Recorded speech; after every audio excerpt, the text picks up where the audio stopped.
Bonjour, je m'appelle Magali, j'ai 22 ans et je suis en 3e année à l'ENSA. C'est l'École nationale supérieure d'architecture. Donc ici, on apprend l'histoire de l'architecture et bien sûr toutes les disciplines indispensables à la conception et au projet d'architecture. D'ailleurs, on a la bibliothèque et j'ai un projet à terminer.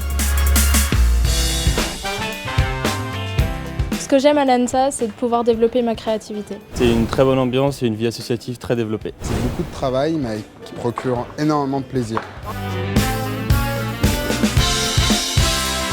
Les études durent 5 ans, ça se divise en 2 cycles, un cycle de licence et ensuite un cycle plus spécifique de master en 2 ans. Les cours c'est en 2 parties, les cours théoriques, donc ça c'est les cours en amphithéâtre et en TD. Et après on a des cours beaucoup plus pratiques, donc soit des travaux individuels de projet, soit des travaux en groupe, des workshops.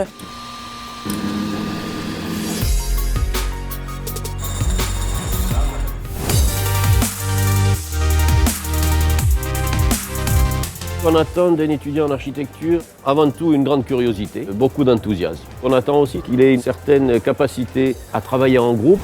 Ça avance votre projet? Vous travaillez sur quoi? On se questionne un peu sur la forme que peut prendre la maison individuelle, tu vois. Ça représente quoi? Ça c'est l'habitat intermédiaire, il faut faire des petites maisons individuelles en fin de parcelle. Mais sinon tu penses bien l'idée du logement gradin? Ouais, moi je trouve ça super cool justement. Alors voilà, l'ENSA c'est ça, Julie est en licence 1, nous on est en licence 3, on s'entraide. C'est vraiment l'ambiance qu'il y a dans l'école d'architecture. Il y a 20 ENSA dans toute la France. Certaines seront plus orientées vers le territoire et l'urbanisme, Vers la question du patrimoine, d'autres vers les réponses environnementales. ou le paysage. Dans telle ou telle école, on va plutôt pousser un de ces aspects plutôt qu'un autre. Il faut avoir un bac, peu importe le bac.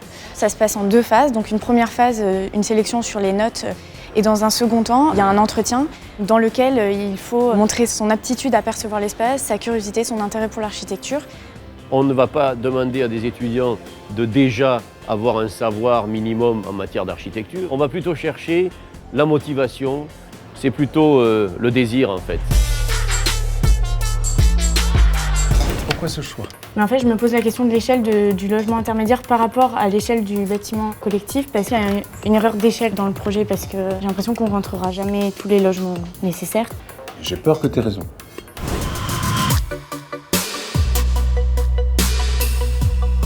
Je suis roumaine.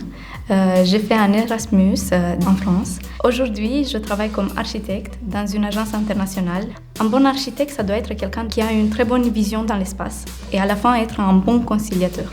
On ne travaille pas l'urbanisme en France de la même façon qu'on le travaille dans des pays comme la Chine. C'est très différent en fonction des contraintes du site et de l'endroit. Je suis architecte, j'ai créé mon agence en 2009 avec un associé. On travaille sur un certain nombre de projets, autant la rénovation de boutiques et d'appartements que de projets urbains ou de bâtiments de logements collectifs. Après, ça va de la gestion de chantier, le suivi des projets et des études avec tous les collaborateurs à l'agence, la prospection, valoriser les projets qui ont été faits. Je dirais qu'une des plus grandes qualités, c'est de développer sa curiosité, d'arriver à préciser un petit peu un regard particulier. Si je devais résumer l'ENSA, ce serait vraiment l'esprit d'entraide et l'esprit de groupe. C'est aussi une ouverture sur le monde et on travaille tous ensemble. C'est un apprentissage du travail autonome et une organisation du travail libre.